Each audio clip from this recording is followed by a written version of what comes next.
Today we're taking a look at the mechanics in Murders of Karlov Manor and figuring out if any of them are actually any good. So let's do this.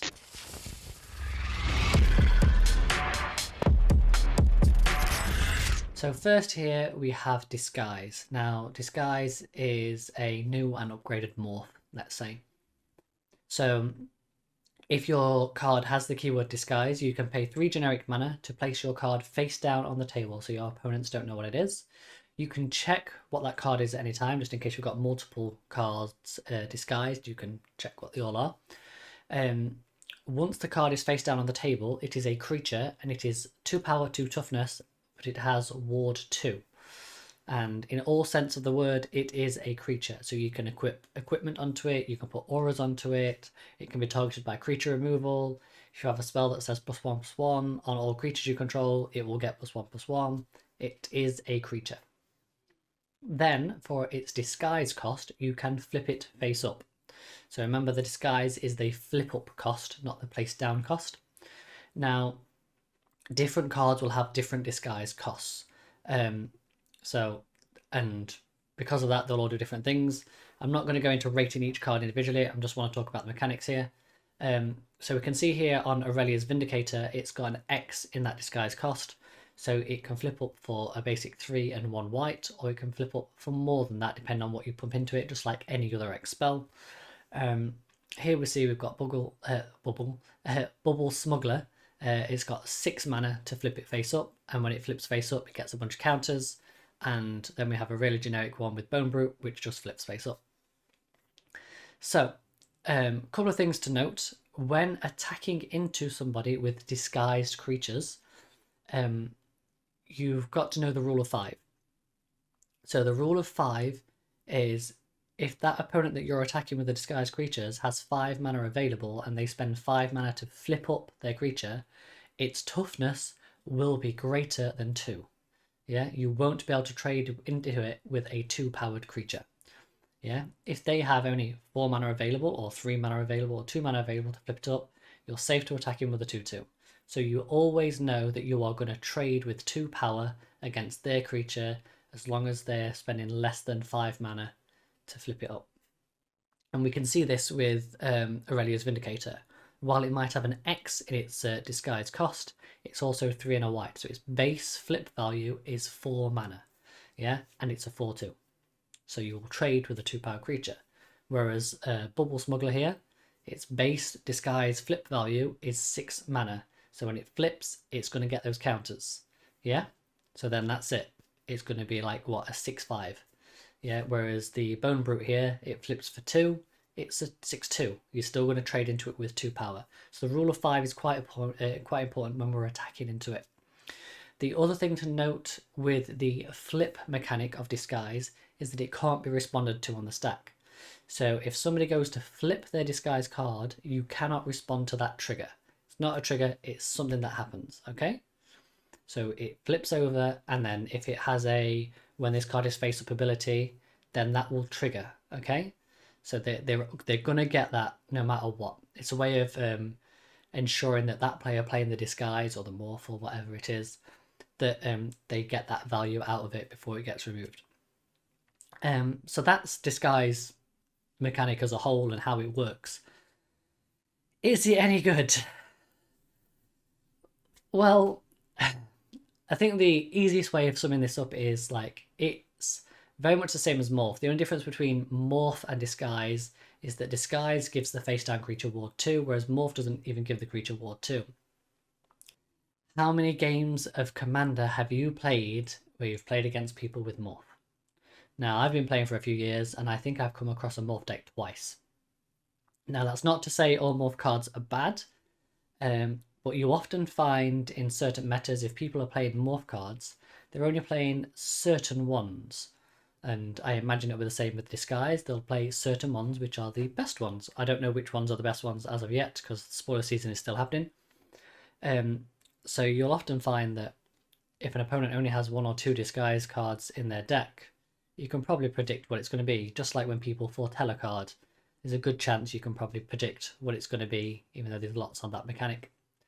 So where disguise will work best is in a deck with lots of disguise, so it's harder for your opponents to get that read on you, so to speak. So when you start flipping disguise and morph and megamorph and start manifesting and cloaking cards all together, that's when the deck is going to sing at its best, because it makes it harder for your opponents to get those reads.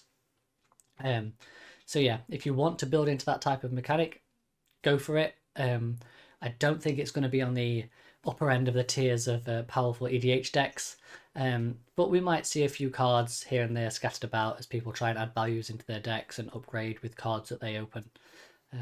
So yeah, I don't think it's going to become a staple mechanic anytime soon. So next up we've got Cloak, and from the get-go I like Cloak a lot more. Let's just be honest about this. So Cloak is a way of getting a card either from your hand or your library, getting it face down on the table to be that 2/2 with ward 2, the same as what we saw in Disguise, but without paying the 3 mana cost. So you can instantly see it's a better version, and that card doesn't need that Disguise, Morph, keyword type thing. We can face down any permanent. Now, if that permanent is a creature, we can also flip it back up for its mana cost.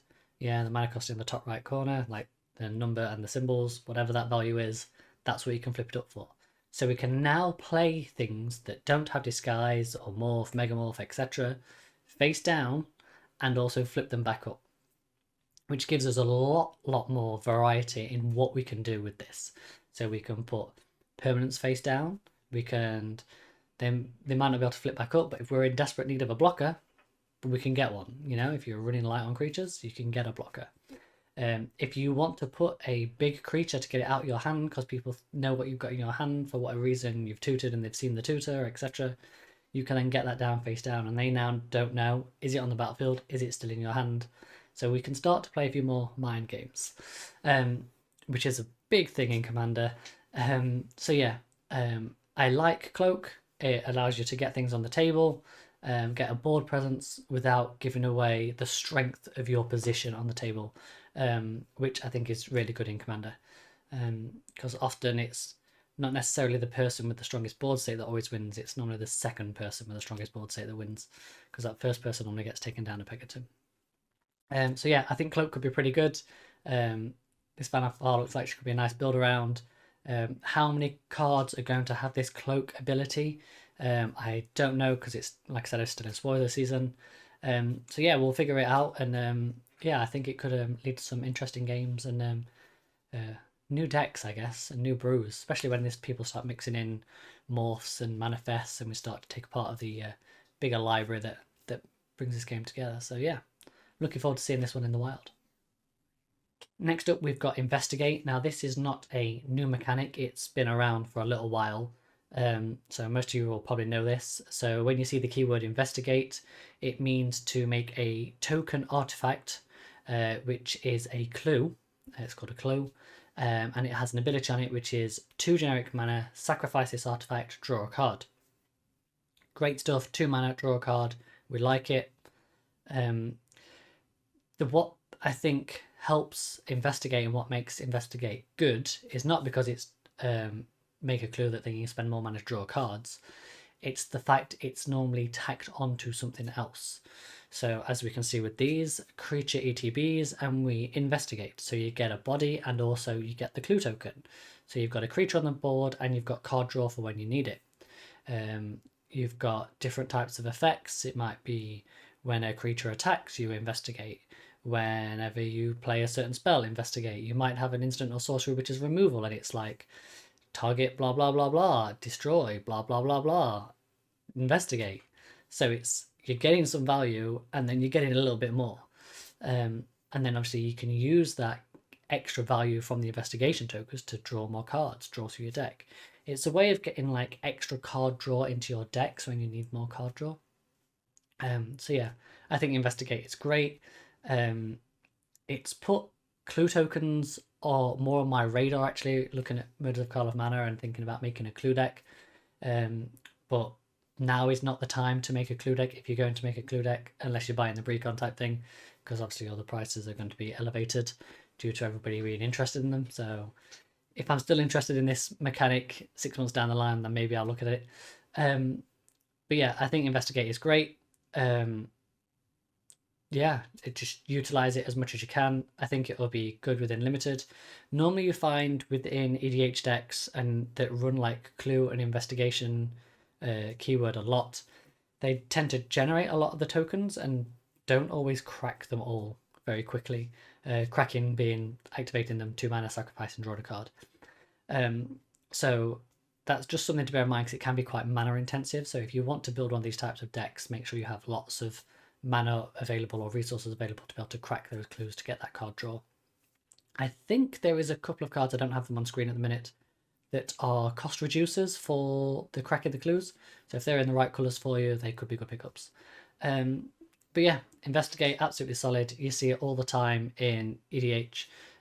So yeah, if you see some good Investigate cards that are right for your decks, yeah, grab them if you need to. So next up, we have a new unique mechanic that's new to Murders of Karlov Manor, and that's Suspect. It is a way of giving creatures menace, but making them unable to block. That being said, it could be handy for you to be suspected or your creatures to be suspected in some situations, and in other situations, it's better to have your opponent's creatures suspected. I think this mechanic is really going to shine in draft and limited formats. You know, your sealed, your pre-release, because those types of games tend to end more in like board stalls where you've got a lot of creatures on both sides, and you're looking for that attack to get through to be able to finish off your opponent. There are a few other key cards as well within this set, which are payoffs for having suspected creatures or suspecting other creatures. We can see one of them here with the Coroner. So you sacrifice another creature, you draw a card. Great, it's a bit of card draw late in the game if you've got dead creatures on the board. If the sacrificed creature was suspected, you're going to draw 2 cards instead, so it's a bit of extra value. Now, that can be quite good if you need that card draw to be able to get through to find your answers to be able to win the game type of thing. But I don't think, because this is a new mechanic, I don't think there is enough payoffs that are good enough to run this mechanic within a lot of your EDH decks. So I don't think we're going to be seeing a lot of it in EDH, but within limited, I think this is going to be good fun and could give a lot of players the answers they need to be able to get through that damage to be able to finish those games out. So you don't end up with like 1-1 games or like drawn titles in your pre-release. So yeah, I think it's going to be good fun, but purely for limited. So next up, we've got a new mechanic. It's called Collect Evidence. I think it could be quite interesting. Interesting in the sense that I think it's really good in some situations and not so good in other situations. So let's get into it, I guess. Axebane Ferox. It has Ward, Collect Evidence 4. Okay, what is Collect Evidence? It means you're going to exile cards from your graveyard equal or greater CMC than the number printed. Okay? So in this case, Ward, Collect Evidence 4. So you need to exile 4 CMCs worth of stuff, mana cost, mana value. Yeah, that could be over 1 card, 6 cards, whatever. So yeah, so in order to target this creature, you're going to have to target it with your spell, pay your spell's cost or whatever you need to do for that, and then the ward will trigger, so you need to pay the ward cost, otherwise the spell is countered, and then the player is going to have to pull them cards out of their graveyard to be able to target this. Now that is quite good, because in the early game, if people don't have that stuff in their graveyard, this essentially means hexproof. Yeah. It also means that if players are intentionally filling up their graveyard really quickly, they might be wanting to try and use their graveyard, so they probably don't want to pull the cards out of their graveyard that they've got in there. So this is still really good. So yeah, can be absolutely fantastic, this mechanic. Next up, we've got the Evidence Examiner. So at the beginning of combat on your turn, you may collect evidence 4, and then whenever you collect evidence, you investigate. So you make a clue token. So this, to say it's a 2 mana card, this is a late game card. So you want to play this late game, and you've got a load of stuff in the graveyard that you're not using anymore, that you can't get back, you're not intending on getting back in any way, shape, or form. So then you can then try and get some extra value out of those cards. The problem we see in EDH though is if players are filling their graveyards with cards because they want those cards in their graveyard, they want them there for a reason. There's a reason why people play Entomb, you know? Get any card from your library is stick it in your graveyard, then they reanimate it back out, or they Archaeomancers to pull a spell out, that type of stuff. So if people are doing that, they're not going to want to exile those cards. Those people tend to get pretty sad when you Bajuka bog their graveyard because they wanted it, There's a reason why people call their graveyard the second hand. So this is where I see collect evidence as being quite bad. Because one, if you're that player and you're filling your graveyard, you're not going to do it. So you're not going to target the Axebane Ferox that's beating down you or your opponents. You're going to try and find another way of dealing with it. Yeah, whether that's through a board wipe or politic it to an opponent to sort it out. Also, if you're filling your graveyard, you're probably not going to be wanting to play cards like Evidence Examiner because you're wanting to fill your graveyard to use your graveyard for more than just making a clue token, a single clue token. Especially when there's so many other cards out there that will be like, blah, blah, blah, blah, create a clue token, investigate, So yeah, it's... In some decks, I guess I could see some value, maybe in the limited things environment, but in EDH, I don't see collect evidence as being a good mechanic for the format, or a useful mechanic, let's say, for the format. It is in the terms of like ward, but for other things, not so much. Especially like with Behind the Mask. Behind the Mask is a 1 mana, and it's meant to be like a depowering spell. So you target a creature, it becomes an artifact creature with base power and toughness 4/3. Yeah, target artifact or creature. So it's, if you collect the evidence though, you get this extra effect, and the evidence collected is 6. So you've got to cast it for 1 mana, collect evidence 6, and then it becomes base power and toughness of 1/1 instead. And it's an instant speed, so you can turn their big thing into a really small thing as it's attacking in, and you could then block it and kill it type of thing. But that's a lot of ifs, buts, and maybes along the way. A lot of situational stuff. So you've got to have the stuff in your graveyard. You've then got to want to take that stuff out of your graveyard or not need it in your graveyard type thing, happy to get rid of it. They've then got to be attacking in that situation for you to block it, or for you to have another spell to be able to kill it once it's a 1/1, that type of thing. So we're getting into like a lot of things that have got to happen before this becomes good. So yeah, I don't know if collect evidence is going to stick around, because like I said, those decks that want to fill their graveyard are filling their graveyards for particular reasons, which are more than what we're seeing in the cards here. So yeah, I don't think we're going to see much of this in EDH. So next up, we've got another new mechanic, which is called Case. I know they look a lot like sagas, but they're not sagas. You don't go through them 1, 2, 3. You do, but not in the normal sense. So I'm going to walk through the cards now, and we'll explain it as we go. So we'll start with the Case of the Uneaten Feast. Whenever a creature enters the battlefield, you gain 1 life. So it's an enchantment. You're going to pay 1 mana, you're going to play this enchantment, and you're going to get that effect. That's just a static effect that's on that permanent that you get. Fantastic. Awesome stuff. Next, we need to solve it. There's something that we need to do in able to unlock that third section to make that applicable to us. Okay, so in Case of the Uneaten Feast, it's you've gained 5 or more life this turn. Not exactly 5, 5 or more. So we need to understand as well that it doesn't care how we gain 5 life, it just says that we've gained 5 or more. So life-linking creatures, a spell, anything like that. Just, it could be through the ETBs from the effect that we've got from this creature. We don't need to do it on the turn it comes down. We could do it 5 turns later. We could do it the next turn, whatever. It's just once we've done that in 1 turn, trigger at the end of your turn, it will be solved. So the following turn, you will have access to that solved ability, which in this case is sacrifice this case, creature cards in your graveyard, you may cast this card from your graveyard until end of turn. Now notice that it says sacrifice this case. So you can sacrifice it when you're ready to sacrifice it. You've got access to that now, so you can do it when you want. It's not like upkeep, trigger, boom, it's gone. You can choose when you want to sacrifice it. Yeah? Okay. So those are the 3 on that one. It's the same process, like we'll do the green one here. When this case enters the battlefield, you're going to put 2+1/+1 counters on up to 2 target creatures you control. Fantastic. And then to solve it, you control your creatures you control have base power 8 or greater. Yeah? So you might put those 2+1/+1 counters on it, and you might only have 3 power on the battlefield. It might be another 4 or 5 turns before you've got enough power for this to trigger. And then once that triggers, obviously at the end step it's going to solve. So then on the next turn, you're going to get the third bit. Whenever you attack, put +1/+1 counter on target creature attacking. It gains trample on the 10th turn. Fantastic stuff. Does all the things that green wants to do. White one does all the things white wants to do. So, is it any good? The mechanic in itself is absolutely fine.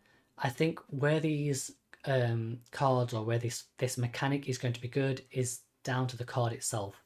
Because they are enchantments, we will potentially see them in enchantments based decks, maybe not like in saga decks like the Tom Bombadils and stuff like that, but if you're playing an enchantress deck, then it could be good, because maybe the effect is doing something that you want in the colours that you want, but it all depends on that solving ability.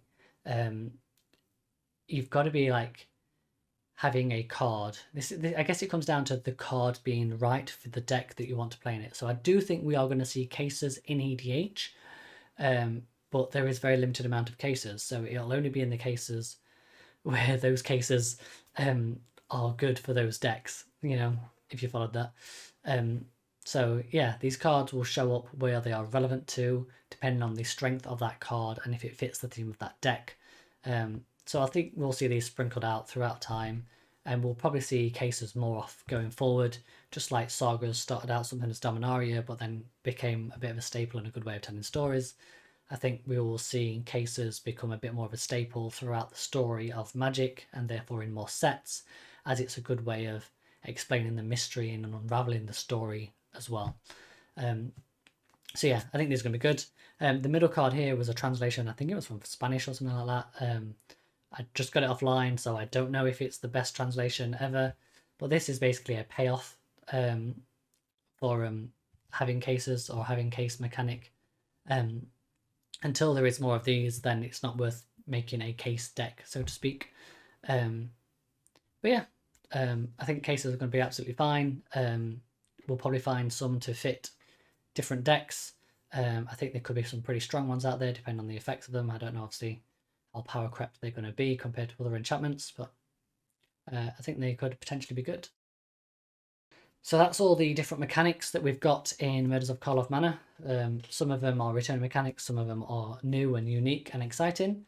Like I said, I'm quite intrigued by the Cloak one, and that could be like quite a good sneaky game plan, and I think case cards in the right decks could really bring some power to your decks. So yeah, it's going to be interesting. It will be nice to see the set when it's completely finished being spoiled, and get an understanding of all the cards. But as a set as a whole, I have to say I'm not super hyped about it. I'm not a big Cluedo fan. I'm not a big murder mystery person, I guess. So it's not really appealing to me. What I've seen so far at the cards is I'm starting to notice there's more power in the common and uncommon level. So I think that's going to be quite interesting for limited formats, draft, sealed, etc. But I'm not surprised at that, because I thought that was going to be the case with the new play booster style drafting and stuff like that anyway. But more on that in a new video once I've got some play boosters to open up and talk about. So yeah, if you guys can like, comment, share, subscribe, all that good stuff, that would be absolutely fantastic. Thank you for watching. If you made it this far, double thumbs up. Great stuff. In fact, got something for you. There you go. Can you see that? Boom. That's yours. Thank you for sticking around to the end. See you in the next video.